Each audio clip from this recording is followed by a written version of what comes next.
Hello, expert investors. I got some very interesting data to review with you today regarding average rents in Canada, in Toronto, in the GTA, and in some of the secondary and tertiary markets we invest in, like Hamilton, Kitchener, St. Catharines, all that kind of great stuff. But some big highlights.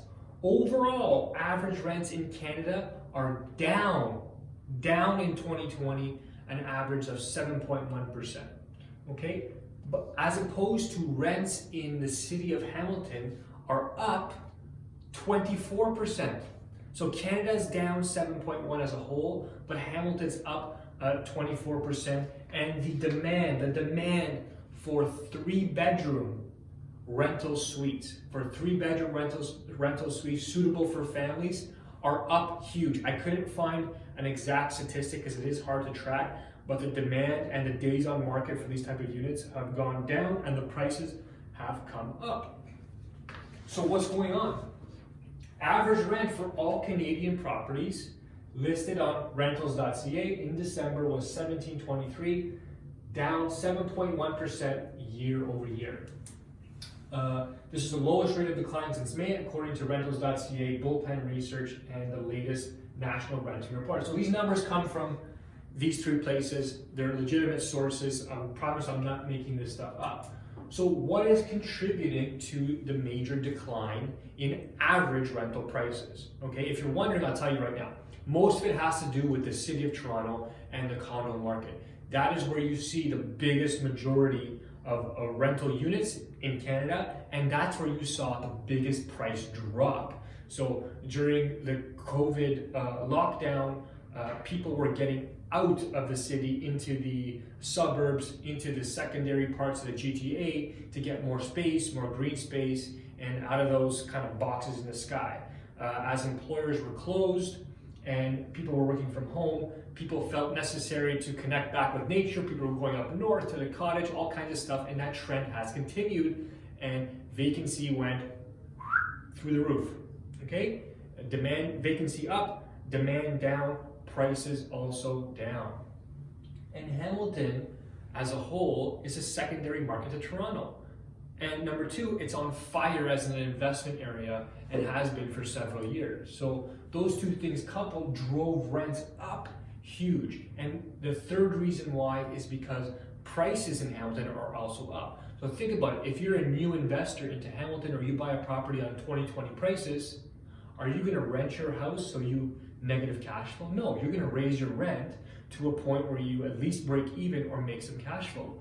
And that's what's contributing to 24% rent increases.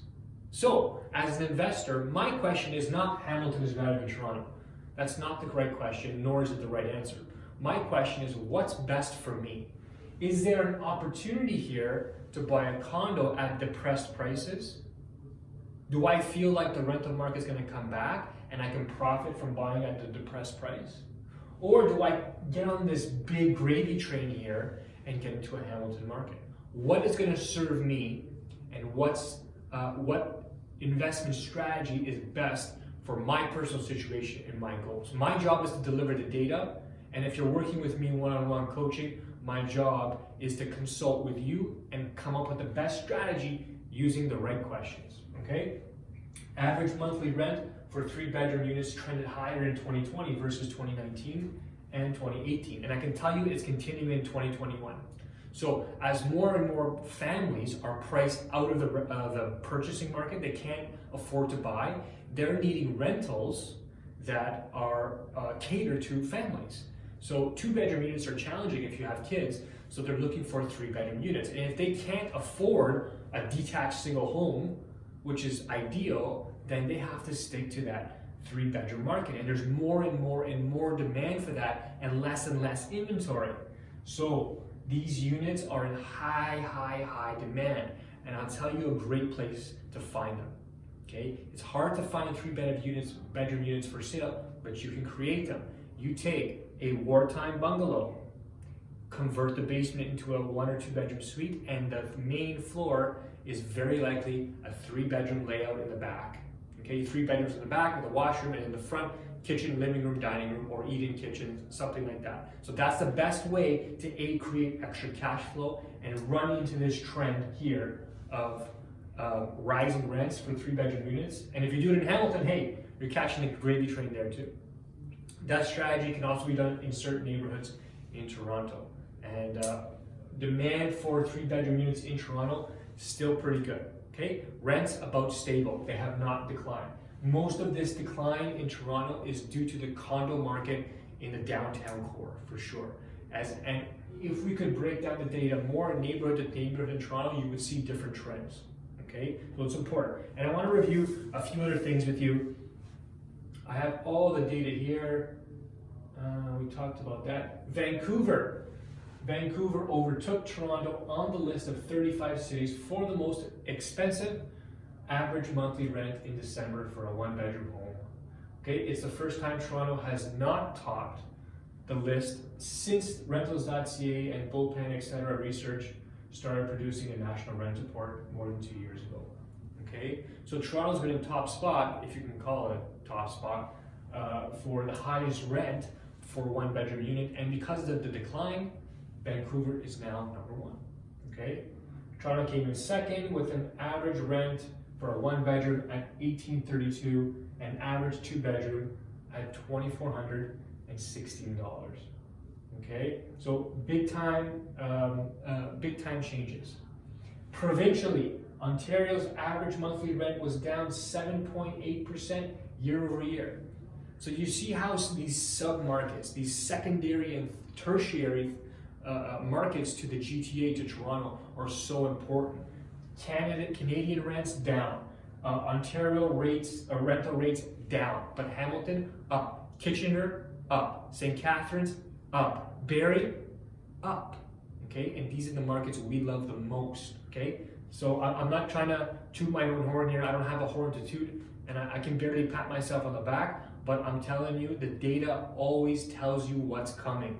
We want to catch the trends and then jump on that gravy train and follow them as far as we can. Rental market in Canada continued its downward trend in the final month of 2020, with the GTA, specifically downtown Toronto condos, hit the hardest. Okay, so that's what I've already described to you. That's where the glut of the decline is coming from. What else? That's it. That's the most important stuff I kind of wanted to review with you, and I kind of summarized an email that I received for you today so we can get the most important data out there. So again, what do we take from this? Is that if you're planning new investments in 2021, we can catch a major rent train and maximize your cash flow with some strategic moves in strategic locations with strategic types of assets. This much more sophistication in your investments means this much more ROI and that much more cash flow. Okay? If you want to understand this stuff in more detail, you need a coach and a mentor to help you get through this.